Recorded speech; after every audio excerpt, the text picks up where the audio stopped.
Kenapa gaji guru tidak bisa baik? Kenapa gaji pegawai negeri tidak bisa baik?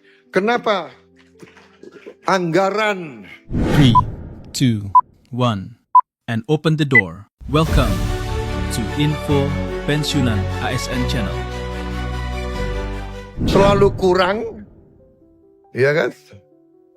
Karena uangnya nggak ada, diambil terus. Saudara-saudara, kebocoran kita hitung, para ahli hitung sekarang adalah kurang lebih 150 miliar tiap tahun. 2.500 triliun tiap tahun. Saudara-saudara sekalian. Dan ini sedang saya perbaiki semua. Saudara-saudara, ada perusahaan milik negara, BUMN, jumlahnya luar biasa. Waktu saya jadi presiden, saya baru tahu.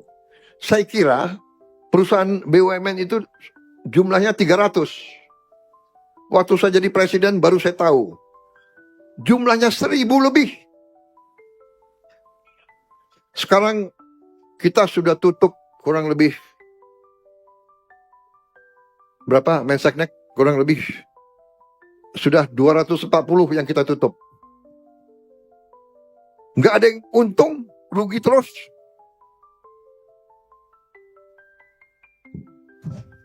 Perusahaan negara milik rakyat 200, kalau tidak salah kita ujungnya akan menutup kurang lebih 800 perusahaan negara. Minimal 700 lah. Anda bisa bayangkan yang sudah kita tutup 240. Ya benar, Menseknek, 240. Itu kalau dihitung umpamanya 4 direksi sama 4 komisaris, itu 8 kali 200. 1.600. Kalau gajinya masing-masing 50 juta rupiah sebulan, berapa itu? Dan ada yang gajinya bisa di atas itu. Sudah rugi, minta bonus lagi. Saudara-saudara, sudah kita tutup. Kita menghemat triliunan hanya dari nutup perusahaan-perusahaan yang nggak benar. Dan itu caranya para direksi itu nutupi korupsi mereka. Jadi saya perintahkan perbendaraan. Silakan Pak Roni, sekalian memperkenalkan Pak. Ini anggota Komisi 11 yang baru. Dan periode ini adalah pertama kita rapat sama Bapak. Silakan Pak, diperkenalkan. Oke, terima kasih. Assalamualaikum warahmatullahi wabarakatuh. Salam sejahtera untuk kita semua. Salam, Om Swastiastu, Namo Buddhaya, salam kebajikan, Rahayu, Rahayu, Rahayu. Yang saya hormati dan saya muliakan Ketua Komisi 11 Pak Misbakun, Wakil Ketua Pak Hekal, Pak Dolfi dan Pak Fauzi, serta seluruh anggota Komisi 11 yang saya hormati dan saya muliakan. Perkenalkan, saya Roni. Starting 17 Desember 2024, saya diangkat sebagai Direktur Utama. Tadinya saya sebagai Direktur Investasi di Taspen sejak tahun 2020. Di sebelah kiri saya Pak Sumandar, Direktur Perencanaan dan Aktuaria.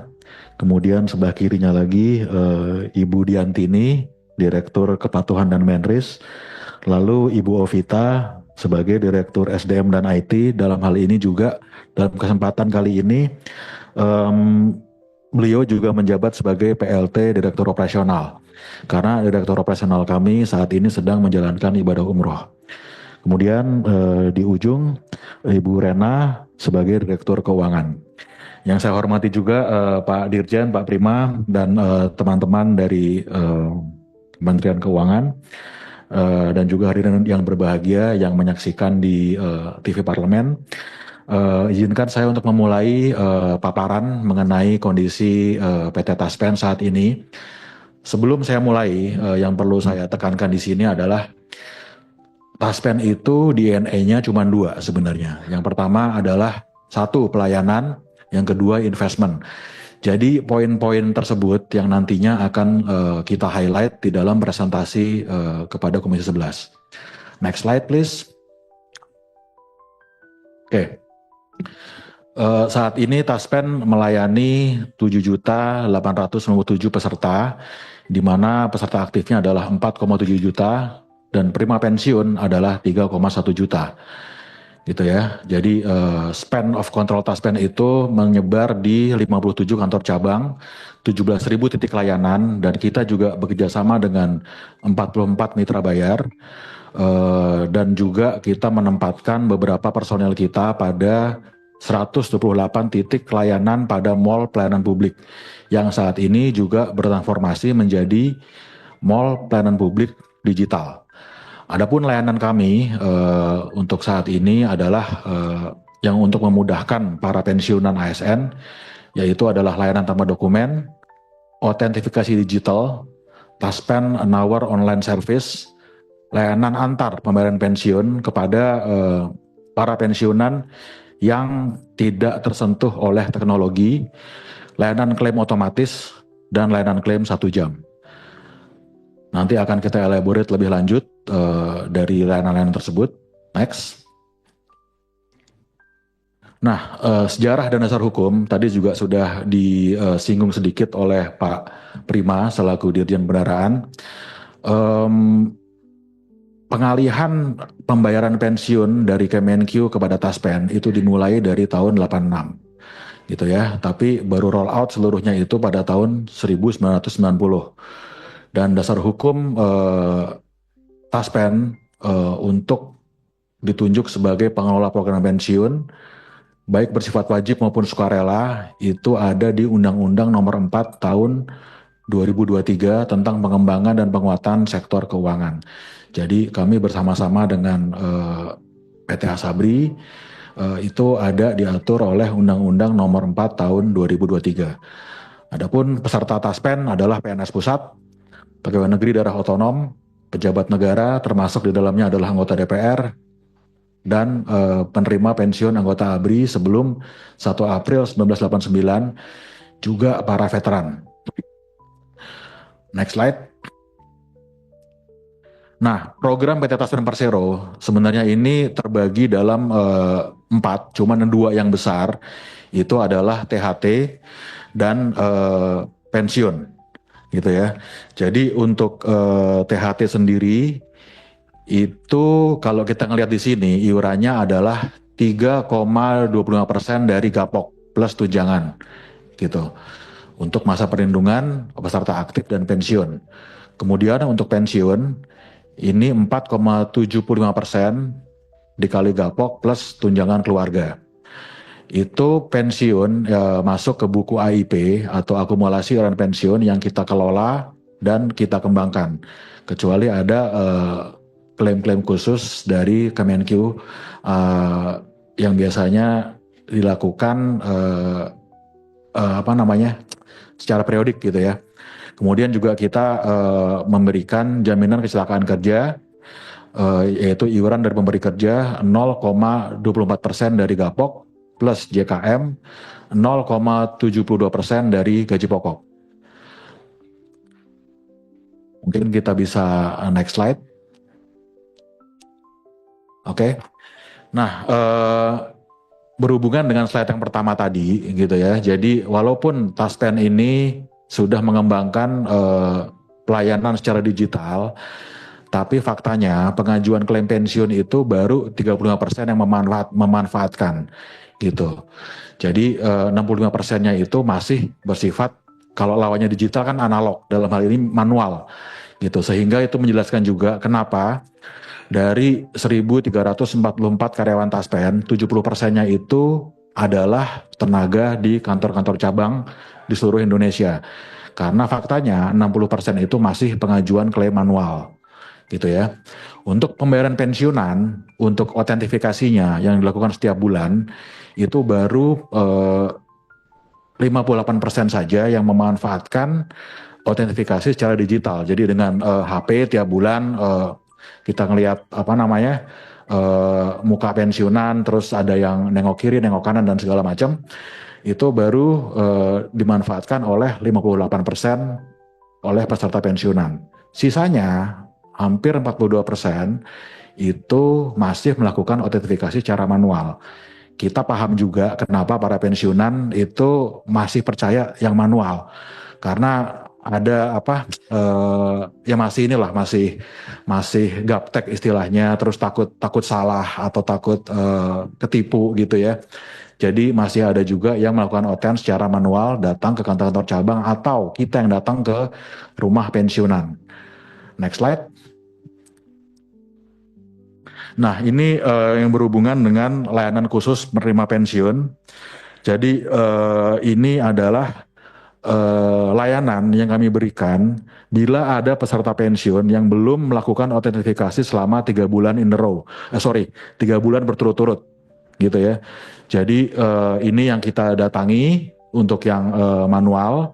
Terus juga untuk memastikan bahwa janda atau duda pensiunan belum menikah lagi gitu. Jadi itu yang masih dihadapi di lapangan oleh peserta Taspen. Kemudian next slide. Nah, ini adalah pelayanan kami juga. Tadi yang sudah dijelaskan dalam slide sebelumnya, layanan kunjungan penerima pensiun atau on the spot checking gitu ya. Itu jumlahnya malah kecenderungannya tiap tahun semakin bertambah. Ini manual gitu. Kemudian juga ada rekap administrasi pensiun. Ini lebih kepada kerjaan manual, yaitu pengajuan SK pensiun janda duda yatim piatu, terus penambahan anggota keluarga gitu ya. Kemudian untuk yang laporan surat pengesahan tanda bukti diri ini untuk mengetahui status menerima pensiun itu beneran janda atau gimana gitu. Kalau udah nikah lagi ya udah berarti udah nggak eligible sebagai penerima pensiunan.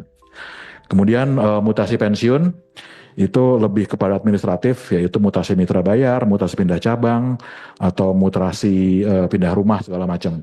Itu yang masih kita lakukan juga di kantor cabang. Next slide. Nah, ini adalah penjelasan mengenai milestone inovasi di Taspen. Jadi dari tahun ke tahun kami di Taspen berusaha menyempurnakan pelayanan kami kepada peserta kami gitu ya. Dan ini juga mungkin akan lebih enak kalau di slide berikutnya. Next slide. Nah, di sini terukur bahwa tingkat kepuasan peserta terhadap pelayanan Taspen itu dari tahun ke tahun semakin meningkat. Dan ini dilakukan oleh pihak ketiga. Kalau tahun 2024 lalu itu dilakukan oleh Merck Plus. Jadi selain itu juga Bapak Ibu anggota DPR yang terhormat Komisi 11 bisa juga melakukan pengecekan atau wawancara juga dengan Korpri dalam hal ini, karena Korpri lah yang sebenarnya mengerti pelayanan dan gimana sih tingkat kepuasan peserta ini dapat diukur. Ada beberapa parameter yang digunakan dalam pengukuran Customer Satisfaction Index ini. Cuman yang jadi poin besarnya itu adalah 9 poin ini. Jadi ini yang mendasari kenapa CSI kita itu dari tahun ke tahun semakin meningkat. Emang nggak 100%, tapi paling nggak trennya itu tren naik. Next. Nah, untuk melengkapi paparan dari kami, ini adalah kinerja PT Taspen Persero. Jadi seperti yang sudah disampaikan tadi oleh Pak Dirjen, kita terbagi atas 2 buku. Yang pertama THT, yang kedua AIP. Jadi memang aset kita itu bila digabung itu cukup besar gitu ya. Jadi ambil yang paling terakhir aja. Aset kita itu adalah 149,53 triliun untuk program THT JKK-JKM. Dan AIP yang dititipkan kepada Taspen untuk dipupuk itu 250,77%. Triliun, sorry. Nah, kalau kita ngelihat pertumbuhan aset THT itu CAGR-nya itu 2,52%. AIP 10,43. Mungkin ada pertanyaan dari Bapak Ibu, kenapa CAGR-nya berbeda nih pertumbuhan asetnya? Karena gini, sebenarnya itu terlihat juga di rasio klaim, terutama di rasio klaim THT. Di tahun 2024 rasio klaim THT itu adalah 257% gitu ya. Jadi for every dollar that we get atau 1.000 rupiah yang kita terima, kita harus bayarkan 2.570 gitu. Jadi antara iuran sama klaim itu berbanding rada jomplang gitu. Dan ditutupnya gimana? Itu ditutupnya pakai hasil investasi sama fee-based income atau pendapatan lain-lain gitu. Nah, untuk YOI sendiri tahun lalu yield on investment kami ini 7,68% neto. Jadi kalau dibandingkan dengan yield on investment di market itu agak jauh sih, kita di atas jauh. Kalau di market kita ngelihat sekarang tahun lalu 6,3 sampai 6,5 kita di atasnya. Kemudian yield on investment untuk AIP sendiri adalah 7,24%, juga di atas market gitu ya. Untuk weighting investasi sendiri kita sebagian besar itu ada di SBN. Kalau Bapak Ibu nanya SBN kita tuh ngasih yield berapa sih gitu ya. Yield SBN sendiri di kita itu cukup tinggi, yaitu 7,24%. Dan kebanyakan durasi-durasi yang kita pegang itu durasi-durasi panjang. Jadi artinya bila ada perubahan di makroekonomi, durasi panjang duluan yang biasanya apresiasi harganya lebih bagus. Kalau kita nggak trading pun, paling nggak kita ada accrual kupon tiap 6 bulanan untuk SBN. Mungkin itu, next slide-nya. Nah, ini sedikit dari profit and loss di Taspen. Laba corporate kita tahun 2024 ini cukup tebal Bapak Ibu, yaitu adalah 1,2 triliun. Tapi ini asalnya bukan dari gabungan ya, bukan dari THT sama AIP. Hanya dari THT-nya saja, yang jumlah asetnya itu tadi yang saya sebutkan berjumlah 149 triliun gitu. Jadi tally sama YOI-nya. Dan kalau terlihat di tahun 2022 itu ada pendapatan PSL pemberi kerja, yaitu itu sebenarnya adalah piutang dari Taspen kepada pemerintah, dalam hal ini kepada Kemenq, yaitu adalah pendapatan PSL pemberi kerja sebesar 22,1 triliun gitu ya. Asalnya dari mana? Asalnya adalah dari perubahan metode perhitungan EBCM menjadi GPV dan penurunan bunga aktuaria gitu. Jadi kalau kita ngelihat trennya, alhamdulillah 2023-2024 sangat menggembirakan gitu ya. Di tengah-tengah klaim rasio yang cukup tinggi, tapi bottom line Taspen insya Allah masih terjaga dan ada di atas RKAP yang kami tetapkan. Mungkin ini slide terakhir ya kalau nggak salah ya. Oke, mungkin.